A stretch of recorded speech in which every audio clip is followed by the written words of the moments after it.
근데 오늘 말씀의 제목이 합력하여 선을 이루어 주시는 하나님이라는 제목입니다. 합력 그리고 선, 어떻게 보면은 이게 합성돼서 좋은 결과를 낳을 수는 없는 것입니다. 이 합력이라고 하는 말은 그 문자적으로 해석하면 여기저기 흩어있는 힘들을 모아다가 하나로 만든다, 그런 뜻을 가지고 있습니다. 여기저기 있는 그 힘들이라고 하는 것은 꼭 좋은 힘들을 이야기하고 있지는 않습니다. 이게 부정적인 힘들도 있잖아요. 이를테면 괴로움, 슬픔, 그리고 사건, 사고, 실패, 절망, 이런 부분들도 하나의 큰 힘입니다. 사람을 넘어지게 하죠. 그리고 또 긍정적인 힘도 있죠. 기쁨, 감사, 성공, 합격 등등 좋은 의미의 힘들도 있습니다. 그런데 좋은 힘이든 나쁜 힘이든 이게 하나로 다 뭉쳐져 가지고요, 막 섞이는 겁니다.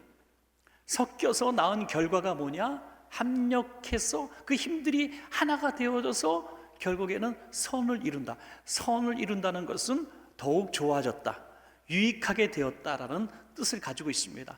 이거는 어쩌다가 우연히 일어나는 일은 절대로 아닌 것입니다. 그렇게 해주시는 분이 누구시라고요? 하나님이 그렇게 해주시겠다는 약속의 말씀입니다, 여러분. 그러므로 우리는 살아가면서 좋은 일도 있고 나쁜 일도 있고 원하는 일도 이루어지기도 하고 원치 않은 일들 가운데 고난 당하기도 하지만은 우리에게는 이런 믿음을 가져야 된다는 거죠. 결국에는 하나님께서 이 모든 일들이 합력해서 더 좋은 결과를 내게 주실 것이라는 그런 믿음을 우리가 가져야 된다는 것입니다, 여러분. 사도 바울은 자기 삶의 그런 경험들을 통해서 너무나 많이 그런 사실을 확인했습니다. 이를테면 한 가지 사건만 좀 예를 든다면, 이제 빌립보에서 복음을 증거하다가 귀신 들린 무당짓을 하는 그런 어린 소녀를 고쳐주게 되죠. 너무 불쌍해서 고쳐줍니다. 그런데 그 아이를 통해서 돈벌이를 하고 있었던 그런 사람들이 있었습니다. 수입이 끊긴 걸 알고 영업방해 고소를 한 거죠. 여러분, 그래서 잡혀가서 매를 맞고 또 죄도 없는데 수갑을 채우고 발에 족쇄를 채우고 감옥에 갇혔습니다. 내일 또 어떤 고난을 당할지 정말 알 수 없는 캄캄한 밤을 맞이하게 된 것이죠. 여러분, 귀신 들려 고통받는 사람을 고쳐줬다는 이유로 매를 맞고 수갑을 채우고 족쇄를 채우고 감옥에 갇힌다? 있을 수 없는 일이지 않습니까? 그러면 우리 같으면 하나님, 내가 복음을 증거하다가 왜 이런 고난을 당해야 합니까? 하나님, 내가 선한 일을 했는데 예수님의 이름으로 귀신을 쫓아내고 한 소녀를 구원했는데 왜 이런 고난이 주어집니까? 하면서 하나님 앞에 실망스럽고 섭섭하지 않겠어요, 여러분? 남의 얘기라고 전혀 이렇게 표정 변화가 없으신데 어느 때보다 죽도록 충성하고 봉사하고 전에보다 더 많이 헌신했는데 이런 일을 당하면 우리는 신앙에 약간 혼란함이 주어지는 것이죠. 늘 듣기로는 예수 잘 믿으면 안 되는 일도 되고 풀리지 않던 문제도 풀리고 이렇게 믿어왔는데 어떻게 더 큰 고난이 다가왔냐 이거죠. 사도 바울은 그렇지만 섭리하시는 하나님을 믿었던 것입니다. 그래서 불평과 원망하지 않고 그 감옥에서 찬송했다고 말씀하고 있습니다. 하나님을 찬양한, 어떻게 하나님을 찬양할 수가 있겠습니까? 이 부정적인 힘에 의해서 짓눌리고 있는데 어떻게 찬양할 수가 있겠습니까? 그런데 어떤 일이 벌어집니까? 지진이 나는 것처럼 흔들리더니 묶인 것이 다 풀려져 버리고 옥문이 활짝 열려버렸습니다. 그러면 그럼 그렇지, 하나님 살아계신 하나님이시지, 우리를 애매히 고난당하고 여기서 죽도록 하지 않으시지, 역시 하나님은 최고야 하면서 나가지 않겠습니까? 하나님의 뜻이라고 생각하겠죠. 당연히 묶인 거 풀리고 문이 열렸으니까 나가는 뜻이잖아요. 그래서 기분 좋게 나가고 있었습니다. 그런데 웬일입니까? 이 감옥을 지키는 간수가 죄수들이 다 도망간 것을 알고 어차피 아침이 되면 죽일 테니 내가 스스로 죽겠다 명예롭게 하면서 자결을 하려고 합니다. 사도 바울이 그것을 본 거죠. 그리고 나가지 않습니다. 분명히 하나님의 뜻은 나가라고 하신 음성으로 분명히 믿었는데, 나가려고 했는데 자기 때문에 한 사람이 죽고 가정이 망가지는 것을 볼 수가 없었던 것이죠. 그리고 선한 마음에 그 감옥에 남게 됩니다. 여러분, 풀려지고 옥문이 열리는데 하나님의 뜻을 거역한 거 아니겠어요? 거역한 것처럼 여겨집니다. 그런데 어떤 일이 벌어집니까? 그렇게 복음이 증거되지 않던 그 땅에서 간수와 그 가족이 다 예수를 구주로 영접하고 세례를 받는 역사가 일어나게 된 것입니다. 그리고 그 다음날 사도 바울은 죄가 없다고 인정되어 석방을 받게 됐죠. 전날 가면 탈옥자가 됐지만 오늘은 당당하게 무죄 석방이 된 것입니다. 그때야 박수를 치며 깨닫게 되는 거죠. 아, 내가 감옥에 갇힌 것도, 아니 하나님이 감옥을 막 흔들고 풀리게 하고 옥문이 활짝 열게 하신 것도 나를 나가라고 하신 게 아니라 한 가정과 이 지역을 구원하시려는 하나님의 계획이 있었구나. 끝까지 가봐야 알 수 있는, 끝까지 순종해야 알 수 있는 합력하여 이루신 완성된 선을 보게 된 것입니다, 여러분. 그러니까 우리는 하루에 한 번 웃다가 또 울다가 막 그러잖아요. 좋은 일이 생기면 야, 하나님 좋으시나, 하나님 따봉, 하나님 최고. 그러다가 탁 돌불에 걸려 넘어져, 딱 머리가 깨져. 그러면 아이고 하나님 왜 이러십니까? 좋다가 싫었습니다, 싫습니다, 하나님이 원망하는 이런 모습이에요. 여러분, 우리에게 전화위복이라는 말이 있지 않습니까? 화가 변하여 복이 된다. 질병을 만났으면 환대, 그 질병을 통해서 더 큰 질병이 예방되어지고 건강을 위해서 살아가게 한다면, 또 이후에 또 질병에 걸리지 않게 된다면 이거 복이 된 것이죠. 또 경제적으로 조금 어려워서 고난을 당한 시기가 있었습니다. 그러나 이 시기를 통해서 더 자기가 정성을 다해서 또 사업도 하게 되고 또 직장도 다니게 되고 돈 관리를 잘하게 돼서 이후에는 큰 어려움을 당하지 않을 수도 있는 것이죠. 인간관계 속에서 또 서툴러 가지고 상처 주고 상처받고 뭐 크게 싸우기도 하다가 나중에 아, 이러면 안 되겠구나 하면서 또 훈련하고 더 겸손한 말투도 배우게 되고 또 좋은 삶을 살 수가 있어요. 여러분, 이거 바로 화가 오히려 복이 되는 그런 과정 아니겠습니까?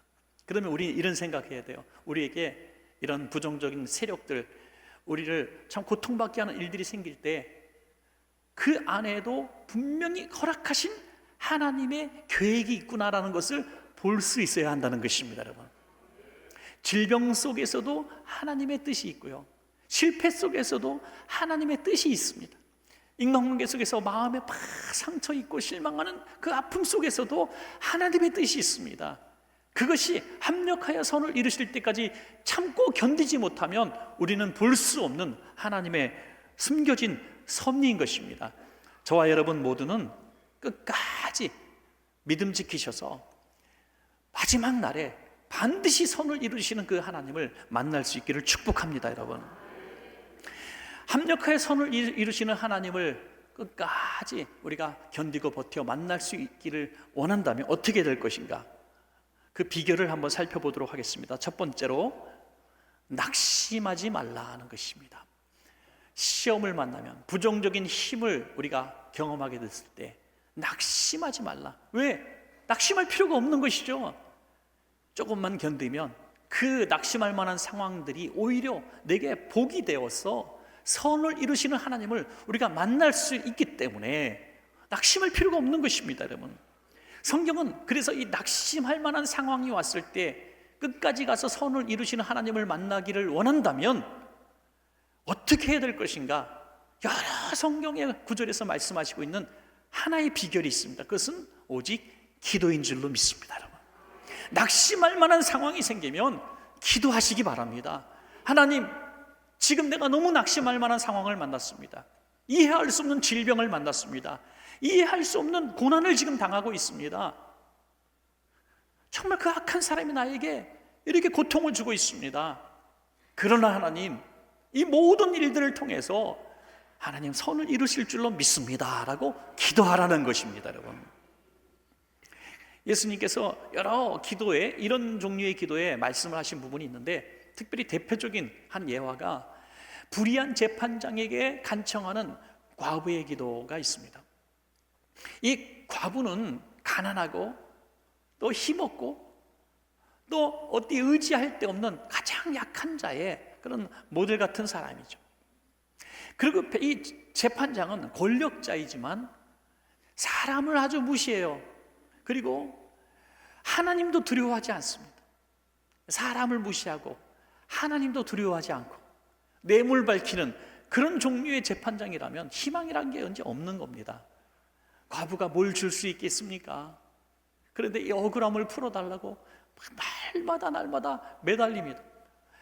안 들어줄 줄 알면서도 계속 가서 매달립니다. 왜? 그 방법밖에 할 수 있는 것이 없기 때문입니다.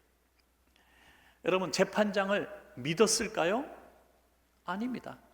재판장을 믿은 게 아닙니다. 재판장의 선한 의지에 대한 기대를 한 게 아닙니다. 이렇게 하면 나를 불쌍히 여기겠지, 하나님이 무서워서라도 나를 억울함을 풀어주겠지, 그런 기대한 게 아닙니다. 자기가 할 수 있는 방법이 그거밖에 없기 때문에 들을 때까지 끝까지. 그래서 성경은 어떻게 말씀합니까? 재판장이 그를 불쌍히 여기서, 하나님이 무서워서 정성이 가득해서 그의 억울함을 풀어줬다고 말씀하지 않습니다.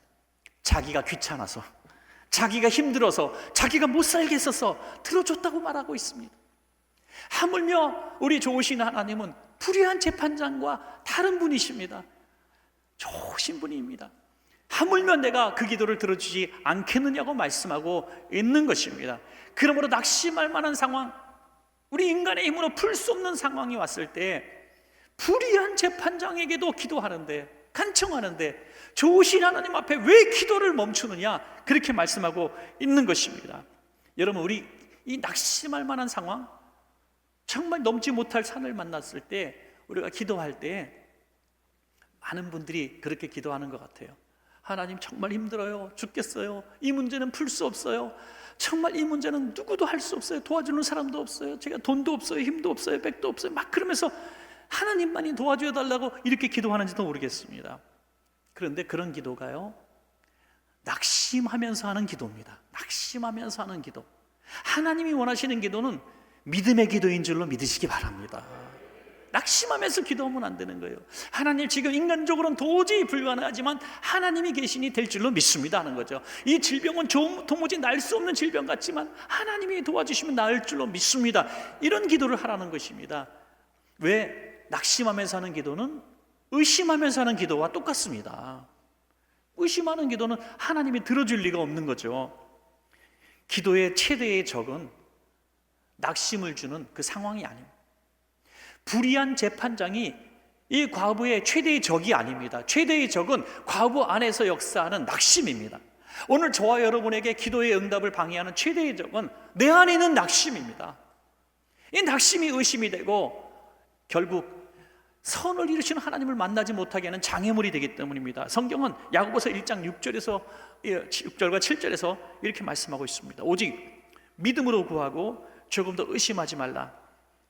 의심하는 자는 마치 바람에 밀려 요동하는 바다 물결 같으니 이런 사람은 무엇이든지 죽게 얻기를 생각하지 말라. 여러분, 기도는 기도지 뭐, 기도 쭉 해왔고 기도하면 언젠가 들어주시겠지, 이렇게 그냥 긍정적이라면 긍정적인 모습이겠지만 하나님께서 원하시는 기도는 그렇게 힘없는 기도, 낙심하면서 하는 기도가 아니라는 겁니다. 우리 한번 잘 깨달아야 합니다. 의심하면서 하는 기도, 낙심하면서 하는 기도, 어쩔 수 없어서 막 힘들어하면서는 그 기도였다면 이제 오직 낙심하지 말고 하나님께서 이 모든 불리한 조건들, 이 인간의 힘으로 풀 수 없는 이 어려운 난관들, 하나님께서 언젠가 다 이런 것들도 다 모아다가 결국에는 최선의 선으로 가장 좋은 것으로 주실 줄로 믿습니다. 이렇게 기도하실 줄로 믿습니다, 여러분. 자, 두 번째는 하나님과 동행하라 하는 것입니다. 동행. 끝까지 버티고 견디라는 말입니다, 여러분. 끝까지. 가장 좋은 날은 아직 오지 않았기 때문입니다. 좋은 날이 있고 슬픈 날이 있고 또 좋은 날도 있고 또 슬픈 날도 있고 계속 우리는 그런 경험을 합니다. 그때마다 울었다가 웃었다가 울었다가 웃었다가 하시겠습니까? 아닙니다. 마지막 날 맨 끝에 최종적으로 가장 좋은 결과를 주시는 하나님을 믿는다면 끝까지 견디는 신앙이 필요합니다, 여러분. 그게 포도나무에 붙어 있는 가지의 비유가 아니고 무엇이겠습니까? 포도나무 본체에 딱 붙어갖고 몸부림치며 견디고 있는데 비바람이 와도 견디고 있고 열매가 없어도 견디고 있고 막 말라가도 견디고 있는데 언젠가 이 본체가 나한테 열매를 줄 것 같지가 않는 거예요. 본체를 보니까 본체도 다 말라 비틀어지고 자기도 죽을 것 같아. 야, 여기는 희망이 없다, 끊어지자 하고 딴 데로 간다고 희망이 있습니까? 끝까지 버티고 견디고 버티고 견디다 보니까 어느덧 결실의 계절에 꽃을 풀고 내 가지에서 열매를 맺히는 날이 오는 것입니다, 여러분. 합력하여 선을 이루시는 하나님을 믿으신다면 끝까지 견디는 신앙, 주님께 꼭 붙어있는 인내하는 신앙이 있어야 될 줄로 믿습니다. 많은 분들이 솔직히 말해서 예수 믿었다기보다 교회를 나오는 교인 정도의 신앙생활을 하다가 어느 날 갑자기 사라져버리는 분들이 참 많습니다. 그 이유는 바로 이 세찬 비바람이 왔을 때 끝까지 견디지 못하고 정말 예수 믿어도 별거 없구나, 교회 다녀도 별거 없구나 하면서 너무 빨리 포기해버린 것이죠. 너무 빨리 실망해버리고 교회를 떠나는 것입니다. 그러나 끝까지 견디는 성도는, 믿음 있는 성도는 지금은 비록 힘들지만 좋은 날 주실 거야, 반드시 열매를 주실 거야, 하나님의 뜻이 있으시겠지 하면서 버티고 견디다 보니 하나님께서 좋은 열매 주시는 줄로 믿습니다, 여러분. 그래서 저는 신앙생활 한번 시작해서 굴곡 없이 끝까지 주님 만나는 날까지 하시는 분들 보면 정말 존경스럽습니다. 정말 존경스러워요. 왜 신앙생활하면서 사람들과 교제하는 그래도 이 교회 공동체에서 왜 시험이 없겠습니까? 목회자에게 상처를 입기도 하고 성도들끼리 다투기도 하고 실망하기도 하고 또 내 삶이 공고하고 피곤하기도 하고 열심히 한때는 봉사하고 교사로 찬양대로 또는 헌금도 드리고 막 정말 교회 안에서 훌륭한 사역자로 오랫동안 일을 했는데도 내 가지는 말라가고 좋은 일은 없고 지치고 피곤해요. 그만둘까 하는데 또 부흥회 한다고 또 부흥회 강사님이 신앙생활이라는 건 십자가입니다, 울더라도 가야 합니다, 나는 가리라 주의 길을 가리라, 그렇게 가야 합니다. 그러니까 그래 또 견디고 버티자, 십자가를 짊어지고 또 견디면서 버티면서 이렇게 신앙생활 해오셨습니까? 그게 아니라는 거예요. 반드시 이 모든 일들이 합력해서 최선의 결과를 만들어 주시기 위한 과정이라고 믿으신다면 즐거움으로 견딜 수가 있는 거예요. 그래서 억지로 하는 신앙생활이 아니라 최종 선을 주시기를 믿기 때문에 기쁨과 기대와 감사로 이 모든 일들을 감당할 수 있는 것입니다. 감사한 것은 우리가 그렇게 주님 곁에 붙어 있을 수 있도록 성령님이 도와주신다는 거죠. 로마서 8장 26절에서 27절 말씀입니다. 우리 한번 같이 읽겠습니다. 시작.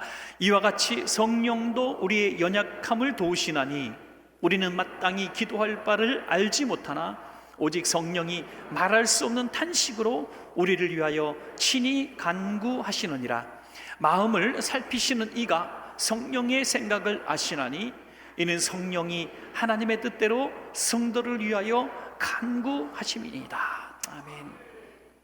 성령님은 우리 연약함 아십니다. 잘 실망하고 상처 입고 넘어지는 우리를 잘 아신다는 거예요. 그래서 우리 힘으로는 주님께 끝까지 붙어 있을 힘이 없는 거예요. 주님과 동행할 힘이 없는 거예요. 그래서 성령님께서 우리 연약함을 도와주신다는 거예요. 어떻게? 주님 곁에 꼭 붙어 있을 수 있도록 도와주신다는 거예요.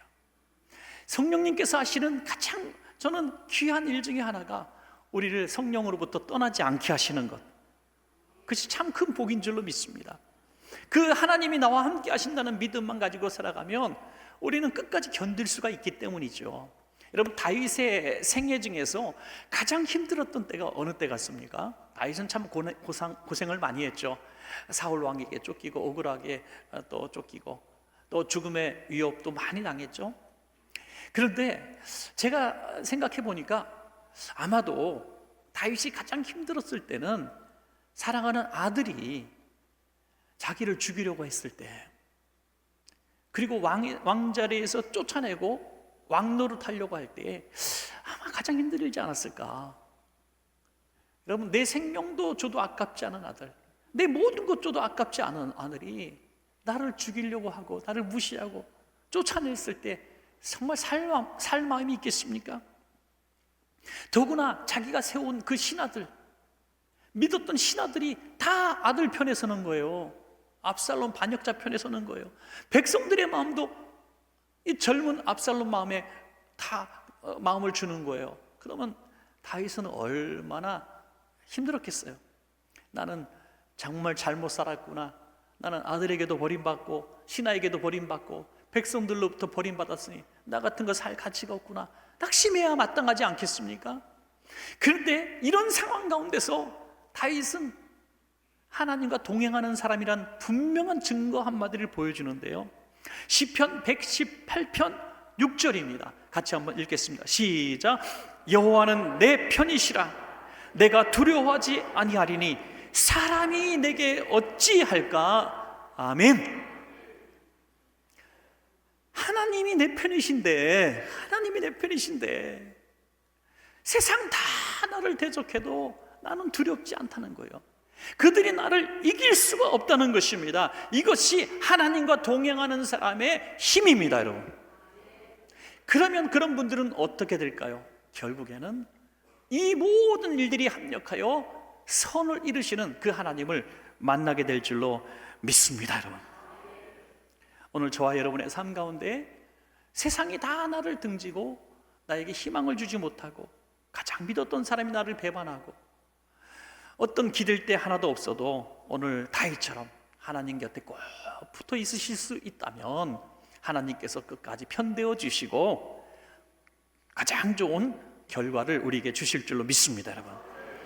마지막 세 번째는 하나님을 사랑하라는 것입니다. 하나님을 사랑하라. 합력해서 선을 이루시는 하나님을 믿는다면 우리는 끝까지 하나님을 사랑해야 할 줄로 믿습니다. 당연한 일이죠. 우리가 하나님을 사랑하는 건 합력하여 이루는 선을 기대해서가 아닙니다. 우리가 하나님을 사랑하는 것은 당연한 일입니다. 왜냐하면 우리가 하나님을 모를 때 하나님이 이미 우리를 사랑하셨기 때문이죠. 로마서 5장 8절에 보니까 우리가 아직 죄인 되었을 때에 그리스도께서 우리를 위하여 죽으심으로 하나님께서 우리에 대한 자기의 사랑을 확증하셨느니라. 우리가 하나님을 알지도 못해, 사랑은 고사하고 하나님을 알지도 못할 때에 하나님은 우리를 사랑하셨다는 거예요. 그렇게 살면 우리가 죽기 때문에, 영원히 멸망당하기 때문에 그 사랑하는 아들 독생자를 보내주셔서 우리를 위해서 십자가 지게 하심으로 우리를 구원하신 그 사랑, 이 사랑을 우리가 알기를 원한다는 것입니다. 근데 우리가 그런 하나님의 큰 사랑을 받았기 때문에 우리가 하나님께 이 사랑을 갚아드려야 되는데, 우리가 하나님을 때로는 사랑한다고 하잖아요. 하나님 구원하신 은혜 너무 감사해요. 나도 그래서 하나님을 사랑해요. 하나님 사랑해요. 내가 하나님 사랑하는데 내가 어떻게 해야 되겠습니까? 무슨 일을 해야 하나님께 내가 사랑을 표현할 수 있겠습니까? 그런 고민도 할 수가 있습니다. 그런데 한번 생각해 봤어요. 부모와 자식 관계 속에서 부모가 자식을 향한 사랑, 자식이 부모를 향한 사랑은 비교할 수 없다는 것을 우리는 부인할 수가 없습니다. 아무리 효도를 해도 부모가 자식을 사랑하는 만큼 사랑할 수는 없어요.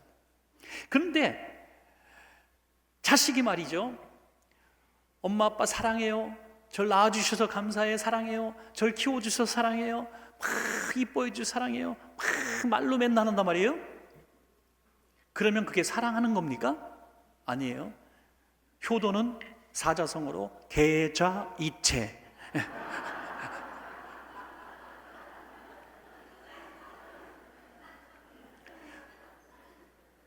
사랑의 증거가 있어야 되잖아요. 사랑의 증거. 예. 그 사랑의 증거는 부모가 느껴야 되는 거죠. 얘가 진짜 나를 사랑하는구나. 여러분 부모님들 자신 있습니까? 자식들이 셋이라면 셋 이름을 다 하나씩 얘는 정말 날 사랑해. 자신 있습니까? 얘는 나한테 맨날 빼먹으려고 말해.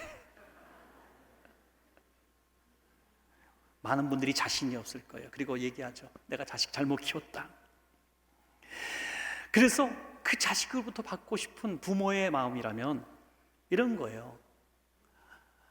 정말 부모님이 나를 얼마나 사랑하시는지 철저히 깨닫기를 부모는 원한다는 거죠. 제가 오늘 설교를 준비하면서 가끔 한 번씩 깨닫는 이 깨달음이 생겼어요. 평범하게 자주 있는 일이 아니니까 여러분 기대하십시오. 우리가 평생 신앙생활하면서 하나님을 사랑한다고 말하는데 진짜 하나님이 기뻐하시는 하나님 사랑의 표현이 무엇인가 하는 거죠. 그것은 하나님 사랑 안에 거하는 것입니다, 여러분. 하나님 사랑 안에 거하는 거예요. 하나님의 사랑을 누리는 겁니다. 하나님 사랑에 감사하며 사는 겁니다. 왜? 우리는 어차피 사랑을 갚기는 틀린 인생이에요. 우린 주님을 위해서 대신 주고드릴 수는 없어요. 주님이 우리를 사랑한 것만큼 우리는 영향력 있는 사랑을 줄 수가 없어요. 그러므로 우리가 주님을 가장 사랑하는 방법은 주님의 사랑을 누리는 거예요. 그리고 그 사랑에 감격하는 겁니다. 저는 이런 깨달음을 가져요. 우리가 주님의 사랑을 날마다 갈급해야 하고 주님의 사랑을 더 누리기를 원하고 주님 감사해요, 주님의 사랑에 고마워요 이렇게 표현하며 살아가는 것이 주님 사랑하는 것이라고 저는 믿습니다, 여러분. 그러면 어떤 일이 벌어지는가? 로마서 8장 28절 오늘 말씀이죠. 함께 읽습니다. 시작. 우리가 알거니와 하나님을 사랑하는 자 곧 그의 뜻대로 부르심을 입은 자들에게는 모든 것이 합력하여 선을 이루느니라. 아멘. 여기서도 한번 자세히 또 보실까요? 하나님을 사랑하는 자, 하나님을 사랑하는 자, 그의 뜻대로 부르심을 입은 자들. 여러분 이거 조금 우리가 이해하기 어려운 거예요. 하나님의 사랑받는 자, 그의 부르심을 입은 자들, 이래야 맞는 거 아닙니까? 하나님이 우리를 너무 사랑하셔서 우리를 부르셨대요. 우리를 부르셨어요. 하나님이 너무 우리를 사랑하셔서 우리를 부르셨어요. 그래서 다 좋은 것으로 주시겠다는 약속인데 앞에 하나님을 사랑받는 자가 아니라 하나님을 사랑하는 자라고 했어요. 우리는 하나님을 사랑할 수 없는데 하나님을 사랑하는 자라고 인정해 주신다는 겁니다. 자식들이 조금 이렇게 하면요, 부모가 너무너무 좋아해요. 너무너무 기뻐해요. 애들이 초등학교 1학년짜리가 학교가 처음으로 카네이션 만들어가지고 처음으로 엄마 아빠 가슴에 딱 달아드리면요, 그렇게 이쁘지 않은 카네이션은 세상에서 본 적이 없이 너무 안 이쁜 카네이션, 제가 색종이를 갖고 한번 콱 눌러도 그거보다 이쁘겠어. 그런 걸 달고 사대문 안을 다 돌아다니십니다. 그리고 조금 커서 애들이 직장 들어가서 첫 월급 타서 엄마 아빠 조그만 선물 하나 향수 하나 사갖고 오면 너무 고마워서 10년 동안 자랑합니다. 10년 동안 향수값에 수백 배를 지불하면서도 받은 사랑만 얘기합니다. 저는 이 본문이 그거 같아요. 하나님을 사랑하는 자가 누구냐? 하나님의 사랑을 마음껏 누리는 자들이 하나님을 사랑하는 자다 있습니다. 로마서 8장에 보면 초대교회 성도들이 당한 고난들이 나오죠. 환난, 공고, 박해, 기근, 적신, 위험, 칼. 얼마나 끔찍합니까? 부정적인 힘, 부정적인 세력들이 강하게 우리에게 지금 공격하고 있어요. 그런데 어떻게 고백합니까? 로마서 8장 37절입니다. 시작. 그러나 이 모든 일에 우리를 사랑하시는 이로 말미암아 우리가 넉넉히 이기느니라. 아멘. 사랑 안에 거하고만 있으면, 우리가 하나님을 사랑을 계속 받는 위치에만 있으면 이 모든 일이 와도 우리는 이길 수가 있다 이거예요. 우리가 하나님을 사랑해서 이기는 게 아니라 하나님의 사랑을 누리면서 이길 수 있다는 겁니다, 여러분, 그러니까 두려워하지 마세요. 나는 하나님을 별로 사랑하지 못했어요. 별로 충성하지 못했어요. 드린 것도 없어요. 신앙생활 연주도 짧아요. 그러니까 하나님 나를 안 도와주시겠죠? 내가 조금 더 지극정성으로 백일 기도도 드리고 조금 더 공로를 쌓고 헌신하며 하나님이 날 그날은 좀 도와주시겠죠? 이런 생각을 하지 말란 얘기예요. 우리는 하나님의 사랑을 받기 때문에, 우리가 뭘 해서가 아니라 하나님이 우리를 사랑하시기 때문에 우리는 결국 승리하게 된다는 것입니다. 그런 마음을 가지고 살아가면 세상 어떤 일을 만나도 두렵지 않고요, 나에게 어떤 고난을 주는 악한 사람을 만나도 그렇게 밉지가 않습니다. 그냥 억울한 누명을 쓰고 회사에서 해고를 당하도 회사에 막 불질러 버린다든지, 그 나를 해고한 그 직원을 평생 미워하면서 테러를 한다든지 그럴 이유가 없는 거예요. 왜? 그 악한 사람을 통해서도 하나님은 결국 나를 더 좋은 결과로 만들어 가시는 그 과정이라는 것이 믿어지기 때문에 그 사람과 상황을 미워할 이유가 없는 거죠. 그게 믿음 아닙니까, 여러분? 요셉이 17살 어린 나이에 형들로부터 죽음의 위협을 당합니다. 그리고 죽이지는 않았지만 노예로 팔려가서 그 어린 나이에 얼마나 많은 고통을 경험합니까? 13살 어린 나이에 집을 그리워하면서 그 거적대기 같은 거 하나 뒤집어 쓰고 거기 잠을 자면서 사람 대우 못 받아가면서 노동을 하지 않았습니까? 좀 살만하니까 누명 쓰고 감옥에 또 들어가서 수년을 있습니다. 여러분, 이거 인생이 얼마나 정말 기구한 인생입니까? 아이고 하나님, 나는 지리도 복을 받지 못했습니다. 내 인생은 왜 이렇게 정말 눈물과 슬픔뿐입니까? 하나님, 그 형놈들 다 죽여주시옵소서. 아마 그래야 되지 않겠어요?